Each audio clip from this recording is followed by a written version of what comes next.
കേരളത്തിൽ ഇത്തവണ കാലവർഷം മെയ് 26 എത്താൻ സാധ്യതയുണ്ടെന്ന് കേന്ദ്ര കാലാവസ്ഥാ വകുപ്പ് അറിയിച്ചു. 4 ദിവസം വരെ മുന്നോട്ടോ പിന്നോട്ടോ ഇത് വ്യത്യാസം വരാം. അടുത്ത 24 മണിക്കൂറിനുള്ളിൽ കാലവർഷം ബംഗാൾ ഉൾക്കടലിന്റെ തെക്കൻ ഭാഗങ്ങൾ, ആൻഡമാൻ കടൽ, ആൻഡമാൻ നിക്കോബാർ ദ്വീപുകൾ എന്നിവിടങ്ങളിൽ എത്താനാണ് സാധ്യത.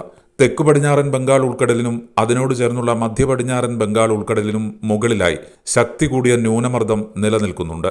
മെയ് 14 ഇടുക്കി, മലപ്പുറം ജില്ലകളിൽ ഒറ്റപ്പെട്ട അതിശക്തമായ മഴയ്ക്കും 14 മുതൽ 17 വരെ കേരളത്തിൽ ഒറ്റപ്പെട്ട ഇടങ്ങളിൽ ഇടിമിന്നൽ കാറ്റോടുകൂടിയ ശക്തമായ മഴയ്ക്കും സാധ്യതയുണ്ട്. അടുത്ത 5 ദിവസങ്ങളിൽ കേരളത്തിലും മാഹിയിലും ഒറ്റപ്പെട്ട ഇടങ്ങളിൽ ഇടിമിന്നലോടുകൂടിയ മഴയ്ക്കും മണിക്കൂറിൽ 40 മുതൽ 50 കിലോമീറ്റർ വരെ വേഗതയിൽ വീശിയേക്കാവുന്ന ശക്തമായ കാറ്റിനും സാധ്യതയുണ്ടെന്നും കേന്ദ്ര കാലാവസ്ഥാ വകുപ്പ് അറിയിച്ചു. Agent news.